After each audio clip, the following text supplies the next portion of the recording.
सोनम वांगचूक यांनी 26 दिवसांचं उपोषण मागे घेतलं. याबद्दल सगळ्यांनाच एक आनंद आहे. 26 दिवस त्यांनी उपोषण केलं. त्यांच्या उपोषणामुळे एक आंदोलन उभं राहिलं. देशातली युवा पिढी रस्त्यावर उतरली, इतर लोक रस्त्यावर उतरले, आजही आहेत ते. पण मध्यरात्री उपोषण सोडण्याची गरज नव्हती. हे सगळ्यांच्या समक्ष जंतर मंतर इथून त्याने हे उपोषण सुरू केलं होतं. तिथे येऊन त्याने उपोषण सोडलं असतं तर देश अधिक आनंदित झाला असता, हे माझं मत आहे. विशेषतः ज्या सरकारविरुद्ध आंदोलन आपण केलं त्या सरकारचे 2 मंत्री येतात आणि आपलं आंदोलन किंवा आपलं उपोषण सोडतात. माझी अशी भूमिका आहे, मी असं म्हणतो, एक आंदोलक म्हणून हे आंदोलन यशस्वी व्हावं म्हणून या देशातल्या हुकुमशाही विरोधी लढे देणाऱ्या अनेक संघटना, संस्था आणि राजकीय पक्ष एकत्र आले. त्यांच्यापैकी तिथे कोणी एखादा प्रतिनिधी उपस्थित असायला हवा होता. किमान अभिजित दिपके असायला पाहिजे होते.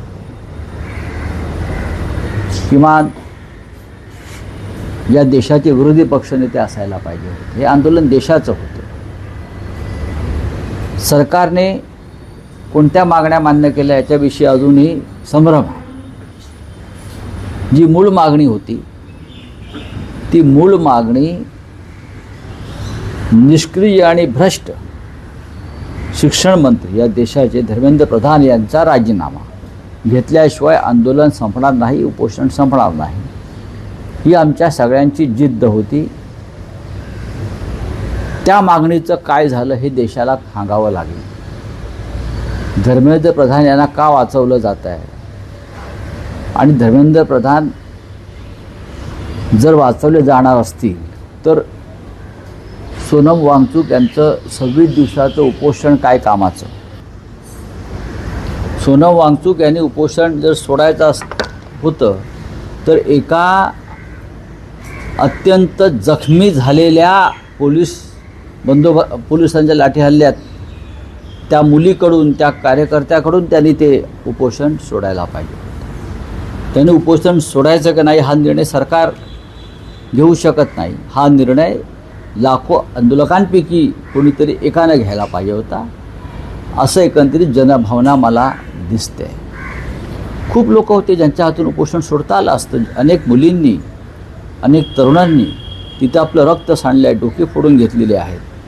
ती काय JP नड्डा आणि जितेंद्र सिंग यांच्यासाठी नाही, ती सोनम वांगचूक यांच्यासाठी आणि या राजकीय व्यवस्थेविरुद्ध त्यांचा हा हल्लाबोल होता. आणि शेकडो विद्यार्थी जे जखमी झाले, अनेक मुलींनी स्वतःला तिथे बलिदानाच्या उद्देशानं समर्पित केलं. त्यापैकी एकानं नेहा बोराच्या हातून उपोषण सोडता आलं असतं. तिने तुमच्याबरोबर 22 दिवस उपोषण केलं. कारण ज्या मुलींच्या छातीवर पोलिसांनी लाठ्या मारल्या, मुली म्हणतो मी, लाठ्या मारल्या, त्यांच्या वस्त्रांना हात घातला, अशा अनेक मुलींनी त्याग केला. त्यांच्यापैकी एकाला घेऊन हे उपोषण सोडता आलं असतं. पण सरकारला उपोषण सोडवून घेण्याचं श्रेय घ्यायचं होतं. अमित शहा भयभीत होते, नरेंद्र मोदी भयभीत आहेत. एरवी नरेंद्र मोदींना देशाला संबोधित करण्याची वेळ 8 असते.